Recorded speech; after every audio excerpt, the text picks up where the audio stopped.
कहानी शुरू होती है एक छोटे से शहर सरहदगंज से, जहां कनिका अपने परिवार के साथ रहती थी। मम्मी देखो, मैं मिस सरहदगंज बन गई हूँ। आई टोल्ड यू ना मम्मा। पूरे शहर की जान है तू। तुझे ही तो बनना था मिस सरहदगंज। एक दिन मिस इंडिया भी बनेगी मेरी कनिका। कनिका को बचपन से ही मुंबई जाना था। आंखों में कई सपने लिए वो दिन रात बस फिल्मों की नगरी जाने के ख्वाब देखती रहती थी। और एक दिन कनिका के फोन पर एक कॉल आता है। हेलो कनिका, आपने शॉर्ट फिल्म के लिए जो पोर्टफोलियो सबमिट किया था वो अप्रूव हो गया है। ओह गॉड, थैंक यू। सारी डिटेल्स और शूट की वेन्यू आपको बता दी जाएगी। आप बस पैकिंग कर लीजिए। कनिका की खुशी का कोई ठिकाना नहीं रहता। वो बस अपना नहीं, अपनी माँ का भी सपना पूरा करने वाली थी। इस बात से अनजान कि ये कॉल इसके सपने हमेशा के लिए खत्म करने वाला है, कनिका शूट लोकेशन पर पहुंचती है। एक रिसोर्ट पहाड़ों के बीचों बीच, चारों तरफ वादियां। ये तो जन्नत है। अरे ये तो शुरुआत है मिस। कनिका नहीं, मोहिनी। आज से तुम मोहिनी। तुम्हारी आंखों की चमक मोह लेने वाली है। साथ में काम करते रहेंगे। देवेन की नजर कनिका पर पड़ चुकी थी।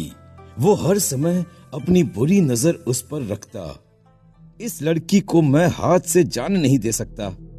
अरे नहीं सर, आपके इस रंगीन मिजाज के कारण से पहले भी काम बंद हो गया था। अब इस बार कर्जे में डूबे तो बहुत दिक्कत हो जाएगी सर। देवेन की शॉर्ट फिल्म हिट हो जाती है।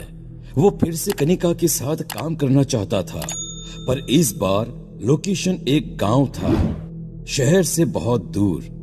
तुम्हें गांव की एक औरत बनना है। ये कपड़े पहन लो। Lehenga choli. Okay sir. Ready होकर नदी के किनारे मिलो मुझे। कनिका नदी के किनारे पहुंचती है, पर वहां देवेन के अलावा कोई नहीं होता।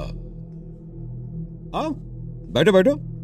अरे महसूस करो इस पानी की ठंडक को। तुम्हारी तरह कितनी ही एक्ट्रेसेस की लाश इसमें डूबी मिलेगी। जाकर देखना नहीं चाहोगी?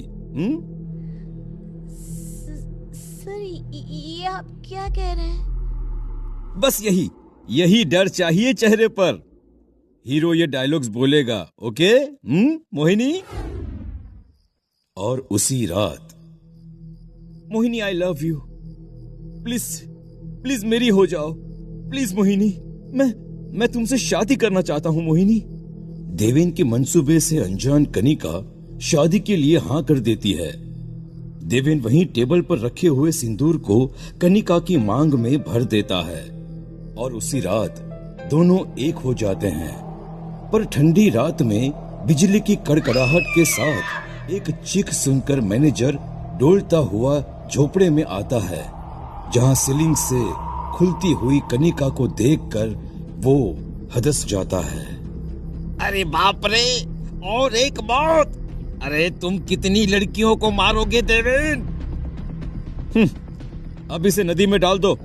कितने दिनों से कुछ बहाया नहीं गया है इसमें। कुछ सालों बाद उसी गांव में देवेन शॉर्ट फिल्म शूट करने आया हुआ है। अरे हीरोइन कहां भाग गई? ध्यान कहां रहता है तुम लोगों का? अब क्या होगा? सन्नाटे में अचानक ही पायल की आवाज सुनाई देती है, जो एक अजीब सी खामोशी को बयां कर रही थी। क्या मैं ये रोल कर सकती हूँ सर? मेरा नाम मोहिनी है। तो तुम्हें काम करना है। अच्छा, डायलॉग एक बोल के दिखाओ। कैमरामैन, रिकॉर्डिंग स्टार्ट करो। अचानक हेडफोन से ये अजीब सी आवाज कैसे आ रही है? छोड़ो, मुझे क्या, मैं क्लिप चेक कर लेता हूँ। कैमरामैन देखता है कि स्क्रीन में हीरो तो दिख रहा है, पर मोहिनी की जगह कुछ है ही नहीं। अपनी आंखों के सामने एक बार मोहिनी को देखता, फिर वो कैमरे में देखता। ये सब क्या है? ये लड़की कैमरे में दिख क्यों नहीं रही? भाग जाओ यहाँ से। रन। सर मुझे कुछ ठीक नहीं लग रहा। I am going sir. Deven cameraman की जगह खुद बैठकर शूट करना शुरू करता है। टेबल के नीचे से एक हाथ उसके पैरों को छूता है। जब उसकी नजर खून से लथपथ इस हाथ पर पड़ती है तो वो चीख उठता है। क्या हुआ? आप ठीक तो है ना? शाम हो चुकी है, आप आराम कर लीजिए सर। मोहिनी की बात सुनकर देवेन झोपड़ी में जाता है जहां मोहिनी पहले से ही होती है। वो फौरन बाहर देखता है। मोहिनी बाहर भी होती है। मैनेजर, अरे कहाँ मर गया? देवेन, तुम अच्छे लगते हो मुझे। मुझसे शादी करोगी? कितने सालों से इस गांव में आते हो, मैं हमेशा तुम्हें देखती रहती थी। ये कहती हुई मोहिनी झोपड़ी का दरवाजा बंद करती है। मेरी ब्लाउज की डोरी बहुत तंग है देवेन, जरा ढीली कर दो ना। हाँ, किए देता हूँ। तुम तो हकलाने लगे। तुम तो ऐसे घबरा रहे हो जैसे ये हमारी पहली सुहागरात हो। पहली बार भी तुम्हारे हाथ ऐसे ही कांप रहे थे ना, जब अपनी मोहिनी को छूते थे, है ना? कनिका तुम? हाँ देवेन, मैं कनिका। सिर्फ मैं ही नहीं, देखो सभी यहाँ है। देवेन उल्टियां करने लगता है। उसकी उल्टी से कीड़े निकलते हैं। कमरे में चारों तरफ मुर्दा लाशें खड़ी हो जाती हैं। सड़ी गली लाशें, कोई गहनों में सजी हुई तो कोई लहंगे चोली में। देवेन भागने की बहुत कोशिश करता है, पर सभी अपने पल्लू से फंदा बनाकर उसे सीलिंग से लटका देती हैं। नदी पर तो नहाया ही नहीं है, शुद्धि जरूरी है ना?